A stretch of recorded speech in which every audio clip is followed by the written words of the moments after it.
तो स्वागत करता हूं मैं आपका एक बार फिर से जीवित परमेश्वर के जीवित हजूरी में।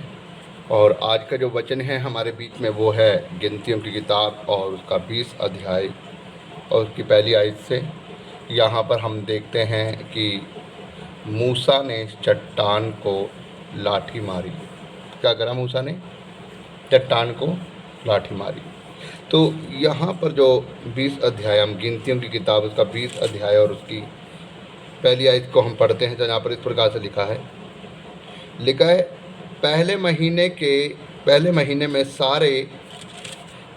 में सारे इज़राइली मंडली के लोग सीने नामक जंगल में आए। कहाँ पर? सीने नामक जंगल में आए और कदेश में रहने लगे। और वहाँ मरियम जो हारून की बहन थी, मरियम मर गई और उसको वहीं मिट्टी दी गई। वहाँ मंडली के लोगों के लिए पीने के लिए पानी ना मिला, इसलिए वह मूसा और हारून के विरुद्ध इकट्ठे हुए और बुड़बुड़ाने लगे। मतलब मूसा और हारून के विरुद्ध इकट्ठे हो गए, मतलब उनके विरोध में आ गए और फिर उनको उल्टा सीधा बोलने लगे। अब आगे मैं आपको बताता हूँ क्या हुआ, आप आगे इसको पढ़ लेना। लिखा है कि जब वो क्या करने लगे, कहाँ पर आए? वो सीने नामक जंगल में आए। और जब वो सीने नामक जंगल में आए तो वो कदेश में रहने लगे। और वहाँ पर जो उनकी बहन थी, जो मरियम थी, वो मर गई और उसको वहीं पर मिट्टी दी गई। और जब उसको वहाँ पर मिट्टी दी गई तो वो लोग, उनके लिए पीने के लिए पानी नहीं था, तो वो लोग मूसा और हारून के विरुद्ध बुड़बुड़ाने लगे, परमेश्वर को उल्टा सीधा बोलने लगे कि इससे अच्छा तो यही था कि हम मिस्र में ही अच्छे थे। वहाँ हमारे लिए मांस था, मछली थी, सब कुछ था, खाने के लिए भोजन था। लेकिन यहाँ ना पीने के लिए पानी है, ना यहाँ पर क्या कहते हैं कोई बीज है, और ना कोई खाने के लिए कुछ मांस है, ना कुछ खाने के लिए कोई भोजन है, रोटी है, कुछ भी नहीं है। तो अच्छा ये होता कि सब परमेश्वर के सामने हमारे भाई लोग मरे, हम भी जब ही मर जाते। तुम हमें यहाँ पर जंगल में ले आए हो मारने के लिए, इससे अच्छा तो हम वहीं पर ठीक थे, है ना। तो कई कई बातें बोलकर वो बुड़बुड़ाने लगे और कुड़कुड़ाने लगे, परमेश्वर को उल्टा सीधा बोलने लगे। अब आप ये बात शुरू से ही जानते हो कि जब से परमेश्वर ने मूसा के द्वारा इज़राइलियों को मिस्र से आज़ाद कराया, वो पूरे रास्ते बुड़बुड़ाते रहे हैं। कभी वो पानी के लिए बुड़बुड़ाए हैं तो उसने खारे पानी को मीठा बनाया है, कभी वो खाने के लिए बुड़बुड़ाए हैं तो परमेश्वर ने आकाश से मन्ना गिराया, कभी वो मांस के लिए बुड़बुड़ाए हैं तो परमेश्वर ने बटेरे भेज दिए, कभी वो फिर पानी के लिए बुड़बुड़ाए हैं तो मूसा ने क्या किया, वो चट्टान के ऊपर उसने लाठी मारी और वो क्या हुआ, उसमें से पानी निकला। लेकिन अब यहाँ पर ये फिर लोग बुड़बुड़ा रहे हैं और परमेश्वर क्या कर रहा है, इनके बुड़बुड़ाने को देखकर वो नाराज़ होता है। क्यों नाराज़ होता है? क्योंकि ये लोग बार बार बुड़बुड़ाई ही जा रहे हैं और परमेश्वर इनके लिए भलाई सोच रहा है। परमेश्वर इनको ऐसी जगह पर ले जाने के लिए है जहाँ दूध और शहद की नदियाँ बहती है, जहाँ अच्छी फसलें हैं। दूध और शहद की नदियाँ बहने का मतलब है जहाँ अच्छे फल फ्रूट है, जहाँ पर अच्छे वृक्ष लगे हुए फल फ्रूटों के, जहाँ अच्छी फसलें हैं, जहाँ पर घर बार अच्छे हैं, जहाँ ना पानी की किल्लत है, ना किसी चीज़ की किल्लत है, सब कुछ अच्छा है ना, सब कुछ अच्छा है। परमेश्वर इनको वहाँ पर ले जाने के लिए है, इस जंगलों में से निकाल कर। लेकिन ये क्या कर रहे हैं, बार बार परमेश्वर के काम को देखने के बाद भी ये बुड़बुड़ा रहे हैं और मूसा और हारून के ऊपर, जो उनकी अगुवाई कर रहे हैं, उनकी मदद कर रहे हैं, उनके ऊपर वो उल्टा सीधा उन्हें बोल रहे हैं। बाइबल इस प्रकार से बताती, जब ये बात हुई तो मूसा और हारून क्या हुआ, मूसा और हारून परमेश्वर के तंबू के सामने जाकर, मिलाप वाले तंबू के सामने जाकर वो क्या हुए, जाकर मुंह के बल गिरे। मुंह के बल गिरने का मतलब यह है कि वो परमेश्वर की दुआई देने लगे। परमेश्वर देख, हम पछता रहे हैं, तूने हमें क्यों भेजा इन्हें निकालने के लिए, तूने क्यों बोला था कि मैं तुम्हारे साथ हूँ। अब देख प्रभु, ये फिर से बुड़बुड़ा रहे हैं, ये फिर से उल्टा सीधा बोल रहे हैं। प्रभु तूने कहाँ हमें फंसा दिया, है ना। एक व्यक्ति क्या करेगा, कितना बर्दाश्त करेगा, है ना, कितना बर्दाश्त करेगा। वो बार बार परमेश्वर से दुहाई दे रहा है और बार बार परमेश्वर काम कर रहा है और फिर लोग देख कर क्या कर रहे हैं, बुड़बुड़ा रहे हैं। तो यहाँ पर कहीं ना कहीं उसका विश्वास ठंडा पड़ चुका था, उसका विश्वास फिर से टूटा था। क्यों? क्योंकि इजरायली लोग फिर से बुड़बुड़ा रहे थे। तब बाइबल में लिखा है, तब मूसा और हारून मिलाप वाले तंबू के सामने मुंह के बल जाके गिरे और यहोवा की दुहाई देने लगे। जब दुहाई देने लगे, जब वो परमेश्वर को बोलने लगे, तो लिखा है यहाँ पर कि 6 आयत में कि जब मिलाप वाले तंबू के सामने जाकर वो मुंह के बल गिरे, तब और यहोवा का तेज उनको दिखाई देने लगा। जब वो मुंह के बल गिरे तो यहोवा का तेज उनको दिखाई देने लगा, परमेश्वर का सामर्थ उनको दिखाई देने लगा, परमेश्वर का दर्शन उनको दिखाई देने लगा। और जब परमेश्वर का तेज उनको दिखाई देने लगा, 7वें आयत में लिखा है, तब यहोवा ने मूसा से कहा, उठ, लाठी को ले और तू अपने भाई हारून समेत मंडली को इकट्ठा करके उनके देखते मतलब उनके सामने उस चट्टान से बातें कर। क्या कर? सामने वो जो चट्टान है उससे जाकर बातें कर। लिखा है कि तू मंडली को ले, अपने भाई हारून को ले, अपनी हाथ में अपनी लाठी ले और उन सब के सामने जाकर उस चट्टान से क्या कर? बातें कर। क्या कर? ये ध्यान रखना, क्या कर? बातें कर। परमेश्वर कह रहा है बातें कर। पहले भी परमेश्वर ने मूसा के द्वारा पानी निकलवाया है चट्टान से, लेकिन जब परमेश्वर ने कहा है तू लाठी मार, जब परमेश्वर ने क्या कहा था? उस पर लाठी मार। लेकिन अब परमेश्वर क्या कह रहा है? तू चट्टान से जाकर बात कर।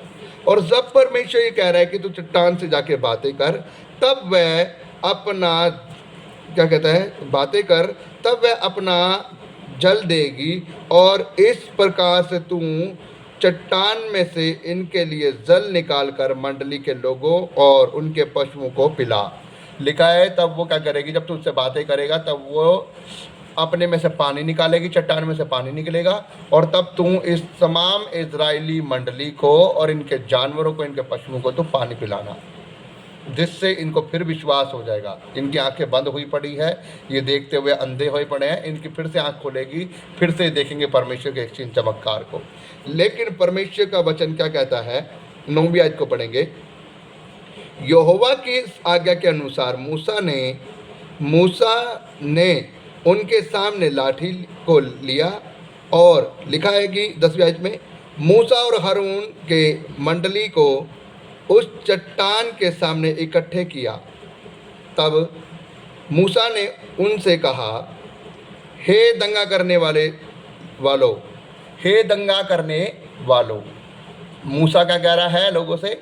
चट्टान के सामने खड़ा करके हाथ में लाठी लेके, हे दंगा करने वालों, मतलब कि हे हठीले और पापी लोगों, बार बार भटकने वाले लोगों, तुम जो बार बार काम करते हो, तुम, इसलिए वो कह रहा है कि हे दंगा करने वालों, सुनो, क्या हम इस चट्टान में से तुम्हारे लिए जल निकालना पड़ेगा?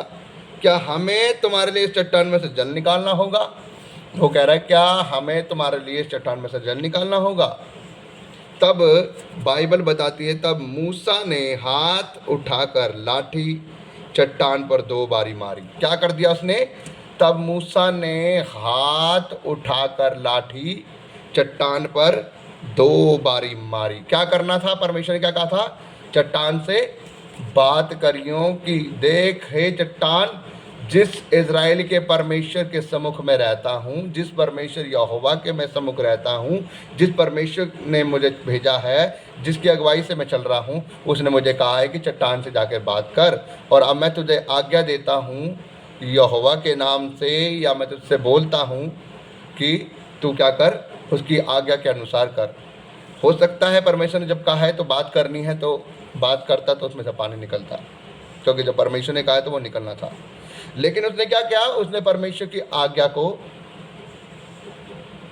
काट दिया। उसने परमेश्वर की आज्ञा को तोड़कर उसने क्या कर दिया? चट्टान पर 2 बारी लाठी मार दी। और पता है आपको लाठी क्यों मारी? इजराइलियों की वजह से।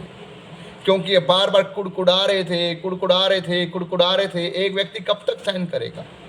उसका जो माइंड था वो अपने आपे में नहीं रहा, और वो गुस्से में आकर उसने क्या किया? उसने चट्टान से बातें नहीं की, उसने चट्टान के ऊपर 2 लाठी मार दी। उसको लगा कि परमेश्वर ने पिछली बारी जब मुझे कहा था कि लाठी मार, तो इस बार भी मुझे लाठी मार, और उसने इस बार भी क्या कर दी? लाठी मार दी। जबकि उससे लाठी नहीं, परमेश्वर ने बाकायदा बोल के भेजा था कि तूने क्या करना है? बात करनी है। आपको याद होगा मिस्रियों के देश से जब मूसा ने इज़राइल को आज़ाद कराया। परमेश्वर जो जो बोलता रहा वो वही करता था, और जैसे जैसे परमेश्वर से बोलता रहा वो वैसे वैसे ही करता रहा, और वैसे वैसे ही होता भी था। परमेश्वर कहता रहा कि तू नील नदी पर लाठी मार तो क्या हो जाएगा, वो खून बन जाएगा, तो वो वैसा ही होता रहा, खून बन जा रहा। परमेश्वर ने कहा कि अपना हाथ उठा लाठी को समुद्र के ऊपर करो, और वैसे वो दो भाग हो जाएगा, और वैसा ही हो गया, है ना। परमेश्वर ने कहा कि मेंढक आएंगे तो बोल आज्ञा दे, और वैसे ही मेंढक ही आए। उसने प्रार्थना करी तो ठीक है, लोगों के बीमार हुए तो लोग, उसने प्रार्थना करी, सब कुछ ठीक हो गया। उसने कहा लाठी फेंक वो सांप बन जाएगी, उसने लाठी फेंकी वो सांप बन गया। परमेश्वर ने कहा पूंछ पकड़ ले, वो फिर से लाठी बन गई। जैसा परमेश्वर ने कहा वैसा। लेकिन यहाँ पर परमेश्वर ने कहा कि तू क्या कर, बात कर। लेकिन यहाँ पर ऐसा क्यों उसने परमेश्वर की आज्ञा को तोड़ दिया? क्योंकि उसका मन लोगों की कुड़कुड़ाहट की वजह से, लोगों के चिल्लाने की वजह से उसका माइंड काम करना बंद कर चुका था। वो गुस्से में आकर, आज हम क्या करते हैं, जब हमारे किसी से लड़ाई होती है तो हम गुस्से में आकर कहीं कुछ बोल लेते हैं, लेकिन बाद में जब बात सारी थम जाती है तो हमें पछतावा होता है अपनी गलती का, है ना, कि मैंने क्या कर दिया, मैंने गलत कर दिया, मुझे ऐसा नहीं करना चाहिए था, वो मेरा भाई बंधु था ना। तो यहाँ पर ऐसा ही हुआ। जब उसने क्या किया, उसने चट्टान पर लिखा है कि 2 बारी लाठी मारी, ताकि लिखा है कि उसने चट्टान पर 2 बारी लाठी मारी, और उसमें से बहुत पानी फूट निकला, और मंडली के लोग अपने पशुओं समेत पानी पीने लगे। और उसमें से पानी निकला, ऐसा नहीं कि नहीं निकला, पानी निकला, लेकिन क्या लिखा है कि उसमें से पानी निकला, और मंडली ने अपने पशुओं और अपने समेत पूरी मंडली ने और अपने पशुओं को भी उसमें से भी पिया, और अपने पशुओं को भी पानी पिलाया, और पी के तृप्त हो गए। लेकिन इनका क्या गया, इन्होंने तो पानी पी लिया, लेकिन मूसा का क्या रहा? मूसा तो उस कनान देश में जहाँ परमेश्वर ने जाने के वायदा किया था, दूध और शहद की नदियाँ बहती है, जहाँ आराम ही आराम है, वहाँ नहीं पहुँच पाया। क्यों नहीं पहुँच पाया? इनके गुस्से की वजह से, इनके कुड़कुड़ाने की वजह से, इनकी शारीरिक भूख की वजह से। हाय हाय खाऊं खाऊं खाऊं खाऊं करते रहते हैं, कभी ये चाहिए, कभी वो चाहिए, कभी वो चाहिए। अरे परमेश्वर खिला रहा है, तुम्हें मेहनत तो नहीं करनी पड़ रही ना, आकाश से मन्ना खिला रहा है, मेहनत तो नहीं करनी ना। तुम्हें पानी चाहिए तो तुम आराम से बोलो ना कि हमें मूसा भाई प्यास लगे, हमें पानी चाहिए, हमारे लिए पानी का इंतजाम कर दे। वो करता नहीं, तो क्यों बेमतलब उसके ऊपर चढ़ी जा रहे हो, उसे दबाई जा रहे हो? सारी बातें जब प्यार से पूरी होती है तो फिर क्यों ऐसे चढ़ी जा रहे हो? और क्या हुआ आगे पढ़ लेंगे। लिखा है मंडली ने अपने पशुओं समेत उसमें से पानी पिया। 12वें आयत में लिखा है, परंतु मूसा और हारून से यहोवा ने कहा, तुमने जो मुझ पर विश्वास नहीं किया और मुझे इज़राइलियों की दृष्टि में पवित्र नहीं ठहरा, इसलिए तुम इस मंडली को इस देश में पहुंचाने ना पाओगे, जिससे मैंने उन्हें पहुंचाने ना पाओगे, जिसे मैंने उन्हें दिया है। इस मंडली को उस जगह पर पहुंचाने ना पाओगे, उस दूध और शहद के मधु वाले देश में नहीं पहुंचा पाओगे, कनान देश में नहीं पहुंचा पाओगे जहाँ पे आराम है। तू और अरुण नहीं पहुंचा पाएगा। पहुंचेंगे तो सही, इनके बच्चे पहुंचेंगे, इनकी पीढ़ियां पहुंचेंगी तो सही, लेकिन अब तू नहीं पहुंचा पाएगा। पहले तूने पहुंचाना था, अब तू नहीं पहुंचा पाएगा, लेकिन अब और कोई पहुंचाएगा। क्यों? क्योंकि तूने मेरे विरुद्ध पाप कर दिया है, तूने मेरी आज्ञा को तोड़ दिया। मैंने कहा था बात करनी है, लेकिन तूने क्या किया? तूने गुस्से में आकर तूने क्या किया? लाठी मार दी। तूने इजरायली लोगों के सामने मुझे पवित्र नहीं ठहराया है, तू खुद भटक गया है। तुझे लोगों को समझाना चाहिए था ऐसा मत करो, तुझे लोगों को बताना चाहिए था ऐसा मत करो, यहोवा के विरुद्ध बलवा ना करो, उनको ऐसा ना करो। वो अब से शुरू से लेकर तुम्हें अभी तक खिलाता पिलाया आया, तो वो आगे भी तुम्हें देगा। लेकिन तुम क्या कर रहे हो? तुम मेरे आगे झुक कर तुमने बोला कि प्रभु, तुम मेरे आगे दंडवत कर रहे हो, तुम मेरे आगे दोहाई दे रहे हो। इसका मतलब यह कि तुम्हारा विश्वास भी ठंडा। और तूने क्यों गुस्से में आकर ऐसे क्या किया? लाठी मार दी। तुझे बात करनी चाहिए थी। तो उन्होंने क्या किया? उन्होंने लाठी मारी। जब लाठी मारी तो परमेश्वर नाराज हुआ। आपको पता है यहाँ पर क्या हुआ है? परमेश्वर की आज्ञा तोड़ी गई है। परमेश्वर के लिए उसकी आज्ञा ही सब कुछ है। परमेश्वर के लिए उसकी आज्ञा ही सब कुछ है। हवा और आदम ने क्या किया था? परमेश्वर ने कहा था अदम की वाटिका के सारे फल खा सकते हो, लेकिन जो बीच में जो फल है, अगर जिस दिन उसे खाओगे सब मर जाओगे। उन्होंने क्या किया? उन्होंने कोई बड़ा काम किया? एक फ्रूट ही खाया, और फ्रूट खाने की वजह से वो आत्मा में मरे, स्वर्ग अदम की वाटिका से बाहर निकाले गए। पूरी दुनिया में आज पाप आ गया।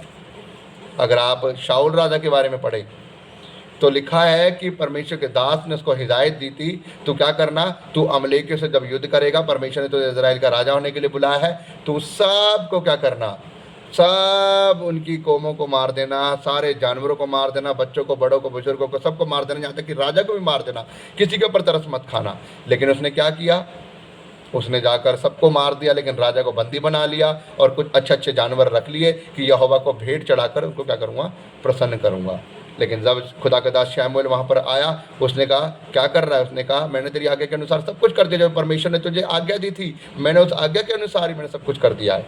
तो उसने कहा ये जो भहाँ भहाँ की आवाज़ आ रही है जानवरों की, ये कहाँ से आ रही है? उसने कहा मैंने उनके जानवरों में से कुछ अच्छे अच्छे जानवर रख लिए हैं यहोवा के सामने भेंट चढ़ाने को। उसने कहा परमेश्वर ने आज तुझसे तेरा राज्य छीन लिया है, क्योंकि तेरे लिए भेंट चढ़ानी बड़ी बड़ी बात है। क्या तेरे लिए परमेश्वर की आज्ञा माननी बड़ी बात नहीं है? परमेश्वर भेंट चढ़ाने से खुश नहीं होता, परमेश्वर आज्ञा मानने से खुश होता है। आज यही बात है मेरे भाइयों बहनों, आज हमारे जीवन में भी यही बात है। जब हम परमेश्वर की आज्ञा को मानते हैं, परमेश्वर तब खुश होता है। परमेश्वर हे प्रभु करने वाले से खुश नहीं होता।